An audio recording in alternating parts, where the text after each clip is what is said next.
Settle in, Professor Whiskerton here.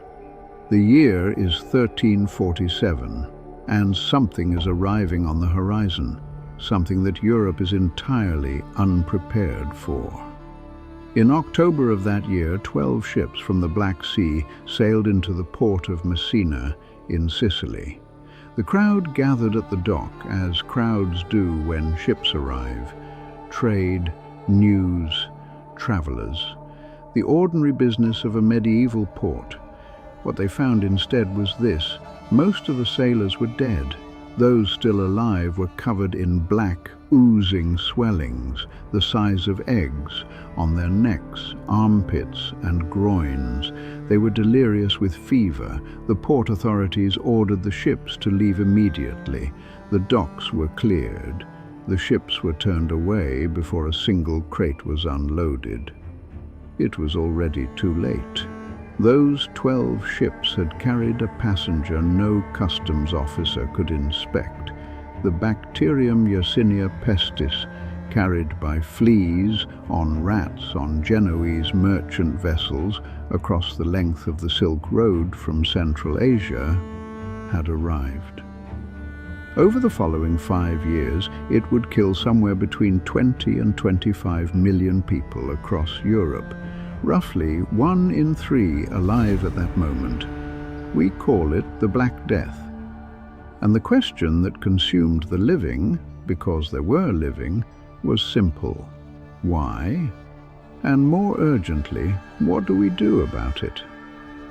Medieval medicine wasted no time in answering both. Its answers were creative. The prevailing theory of the day held that disease was caused by miasma, corrupted, foul-smelling air that threw the body's humours out of balance. The cure, therefore, was straightforward. Counteract the bad air with good air. Physicians recommended carrying bouquets of lavender and mint at all times. Some advised keeping windows closed on the south side of buildings, where the worst air was thought to originate. Others prescribed rubbing vinegar across the skin or bathing in it entirely. More aggressive interventions included lancing the swollen buboes, those black, painful lumps, with a heated blade. This occasionally produced a result, in the sense that it did not immediately kill the patient. The patient still died, generally, but sometimes less quickly, and there was additionally the school of thought that held that drinking one's own urine twice daily was among the more reliable protective measures. It was not. The plague killed approximately the same proportion of people, regardless of whether they carried mint, consumed vinegar, or took no precautions whatsoever. History, in this particular instance, was not kind to the medical profession. But medicine was not the only institution to weigh in. Europe's most prestigious university applied its finest minds to the problem and arrived at an explanation that was, if nothing else, remarkably confident. The University of Paris was asked by the French crown to determine officially what had caused the epidemic. Their report, issued in 1348, was thorough, detailed, and cited numerous classical authorities. Its conclusion: the plague had been triggered by an astrological conjunction. On the 20th of March 1345, Saturn, Jupiter, and Mars had aligned in the sign of Aquarius. This configuration had corrupted the surrounding air, producing the miasma now killing millions. Mars, the report noted, was known to cause sudden death. Saturn, to cause depopulation. Jupiter, to draw putrid vapors upward from the earth and water. The three together, in Aquarius, were unfavorable. This was the official position of the greatest academic institution in Western Europe, issued with full scholarly authority, distributed presumably at considerable expense. The plague continued, apparently unmoved by the university's analysis, and yet And this is something that often disappears from the history of catastrophic years. While Europe was drowning in fear and death and astrological explanations elsewhere, something was quietly being built. On the 2nd of September 1347 in the city of Prague, a man named Charles of Luxembourg was crowned King of Bohemia. He was 30 years old, organized and visionary, and crucially still alive, which gave him a certain advantage over much of the continent. Charles had a plan. While the plague would claim hundreds of thousands in the years ahead, he was already laying the foundations for a different kind of legacy, a new Prague. Within a year of his coronation, he would found the University of Prague, the first in Central Europe. He would commission bridges, cathedrals, and city walls.